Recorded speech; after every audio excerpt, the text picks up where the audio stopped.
पौड़ी त्रिस्तरीय पंचायत चुनाव 2025 के तहत पदों व स्थानों में आरक्षण सूची को लेकर प्राप्त आपत्तियों की सुनवाई जिलाधिकारी डॉक्टर आशीष चौहान ने पूरी पारदर्शिता और निष्पक्षता के साथ विकास भवन स्थित एनआईसी कक्ष में की।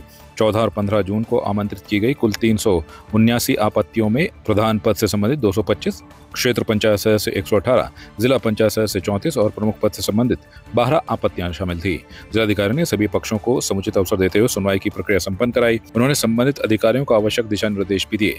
मुख्य विकास अधिकारी गिरीश गुणवंत, जिला पंचायती राज अधिकारी जितेंद्र कुमार सहित पंचायत विभाग के अन्य अधिकारी व कार्मिक भी इस दौरान मौजूद रहे। अंतिम आरक्षण सूची का प्रकाशन 18 जून 2025 को किया जाएगा। सुनवाई की पूरी प्रक्रिया शासन के दिशा निर्देशों के अनुसार निष्पक्षता से संपन्न हुई। मैं इस मामले में माननीय जिलाधिकारी महोदय से हमने अपने पक्ष रखा। हमारी जो विशेष आपत्ति थी कृषि ब्लॉक में, पहले तो पूरे परसिमन पे थी कि परसिमन के आधार पे जो अगर बाय द वे 2011 की जनगणना के अनुसार ये रिजर्वेशन दे रहे हैं, तो हमने कहा 2011 और 2024 के बीच में 2 चुनाव हो गए, 2014 और 2019।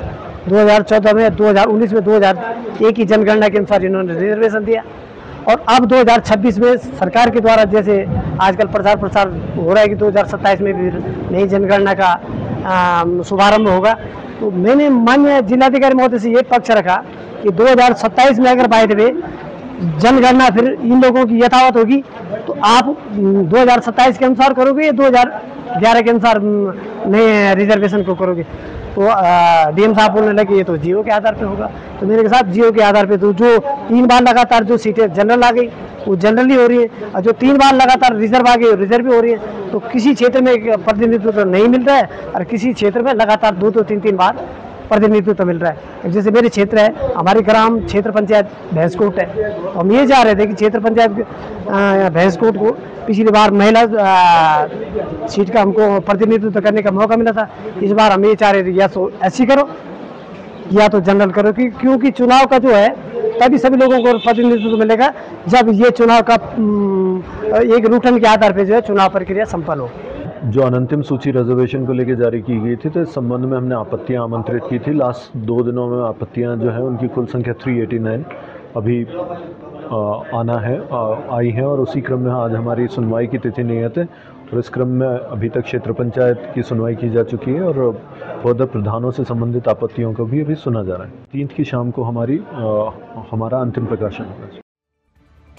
कोटद्वार कोतवाली लेंसडाउन अंतर्गत गुमखाल फतेहपुर रोड पर एक दर्दनाक सड़क हादसे में मोटरसाइकिल सवार की मौके पर ही मौत हो गई। पुलिस को सूचना मिली कि बुरांस होटल के पास एक मोटरसाइकिल और ट्रक में टक्कर हो गई है। मौके पर पहुंची गुमखाल चौकी पुलिस टीम ने पाया कि मोटरसाइकिल सवार सीयूजी लवी वॉटसन पुत्र सुशील वॉटसन ट्रक के पीछे से टकरा गया था। 48 वर्षीय लवी वॉटसन की मौके पर ही मृत्यु हो गई। शव को 108 एम्बुलेंस से मोर्चरी कोटद्वार भेजा गया। पुलिस ने मृतक के परिजनों को सूचना दे दी है और घटना की जांच और वैधानिक कार्रवाई की जा रही है। स्थानीय लोगों ने इस हादसे पर दुख जताया और सड़क सुरक्षा के प्रति सतर्कता की अपील की है।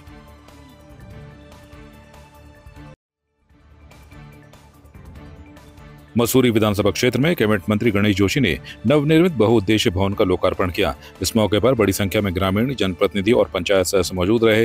मंत्री ने गांव में 250 सोलर स्ट्रीट लाइट्स व सीसीटीवी कैमरों की स्थापना और 2 सामुदायिक भवनों के निर्माण कार्य का शिलान्यास किया। उन्होंने कहा कि सरकार का लक्ष्य हर गाँव को विकास की मुख्य धारा से जोड़ना है। साथ ही कांग्रेस पर निशाना साधते उन्होंने कहा कि मोदी सरकार के आने के बाद ही देश में समग्र विकास संभव हो पाया है।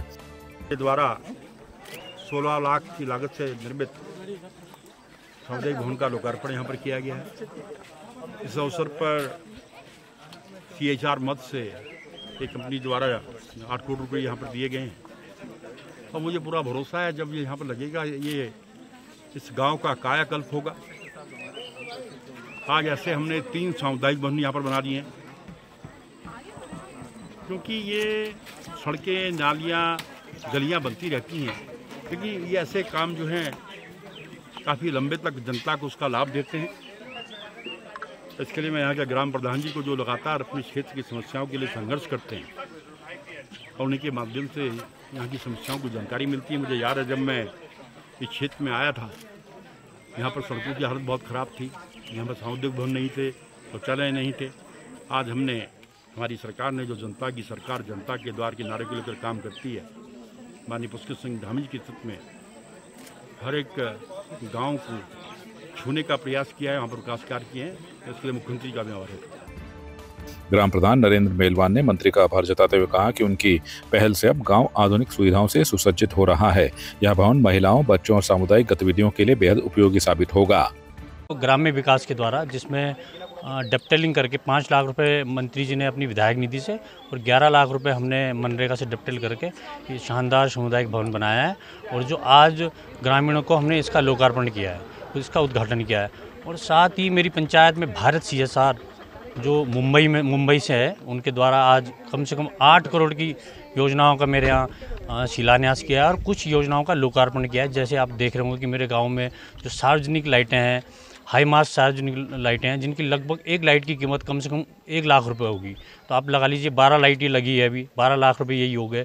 और जो 250 लाइट और लग रही है, तो आप लगा लीजिए कि मतलब मेरा गांव का शायद ही कोई मजरा ऐसा बचेगा कि जो रात को रोशनी में लोगों से निवेदन करता हूं कि आप रात को मेरे गांव घूमने आइए। मसूरी शहर में animal birth control ABC centre के बंद होने के बाद आवारा कुत्तों की संख्या में तेजी से बढ़ोतरी हुई है, जिससे स्थानीय नागरिकों की चिंता बढ़ गई है। इस मुद्दे को उठाते हुए नगर पालिका परिषद की सभासद जसबीर कौर ने अधिशासी अधिकारी रजनीश डोबरियाल को ज्ञापन सौंपकर सेंटर को शीघ्र खोलने की मांग की। उन्होंने बताया कि ABC सेंटर के पास कूड़े के अंबार और बद इंतजामी के चलते डॉक्टर और स्टाफ वहां नहीं पहुंच पा रहे हैं। कुत्तों की बढ़ती संख्या से गंदगी, बदबू और काटने की घटनाएं आम हो गई हैं। अधिशासी अधिकारी ने आश्वासन दिया कि ABC सेंटर को जल्द पुनः शुरू किया जाएगा और इस दिशा में कार्रवाई जारी है। साथ ही उन्होंने नागरिकों से नसबंदी अभियान में सहयोग की अपील की ताकि समस्या का स्थायी समाधान हो सके। यहाँ पर ABC सेंटर था जो लगभग 3-4 वर्ष पहले यहाँ पर खोला गया था और उसके लिए पैसा कम से कम 2-2.5 करोड़ रुपए पैसा आया था और 2-2.5 करोड़ की लागत से वो ABC सेंटर वहाँ पर बनाया गया था, जो 1-2 वर्ष तक चला, जिसमें डॉक्टर आते थे और कुत्तों की नसबंदी का कार्य करते थे। परंतु आज वो बंद पड़ा है। कारण ये है कि वहाँ पर कूड़े के ढेर पड़े हैं, क्योंकि जो बायोमीथेन प्लांट है वो भी बंद हो चुका, MRF सेंटर जो वहाँ चल रहा है वो भी ख़त्म ही है और कूड़ा इतना है वहाँ पर कि वो पूरा जो ABC सेंटर है उसमें कूड़ा भरा हुआ है। हमारी डॉक्टरों से भी बात हुई, वो कहते हैं कि हम वहाँ पर किस तरह आके कुत्तों के ऑपरेशन करें, क्योंकि वहाँ कूड़ा ये रास्ता ही नहीं है जाने के लिए। तो मैंने आज अधिशासी अधिकारी जी को ये ज्ञापन दिया है कि जल्द से जल्द वहाँ से कूड़ा हटवाया जाए, क्योंकि जो जनता है बहुत परेशान है, स्थानीय लोग भी और टूरिस्ट भी कुत्तों से बहुत परेशान है। और कुत्तों के लिए नियम ये बना रखा है कि आप कुत्तों को हटा नहीं सकते, उनका सिर्फ आप उनकी नसबंदी करके उनको वापस उसी जगह पे आपने छोड़ना है।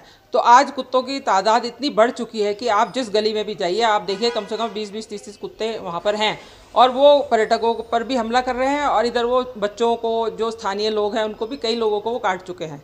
तो इस कारण मैंने आज ये ज्ञापन दिया है कि वो सेंटर जल्द से जल्द खुले और वहाँ पर कुत्तों की नसबंदी हो, ताकि कुत्तों की तादाद जो है हमारे शहर में कम हो सके। आपकी इस पर क्या राय है, हमें कमेंट कर जरूर बताएं। इसके साथ ही आप हमारे YouTube चैनल को सब्सक्राइब कीजिए। आप हमें Facebook, Instagram, Twitter पर फॉलो भी कर सकते हैं और संवाद 365 के साथ एक क्लिक में जुड़ने के लिए डाउनलोड कीजिए संवाद 365 ऐप।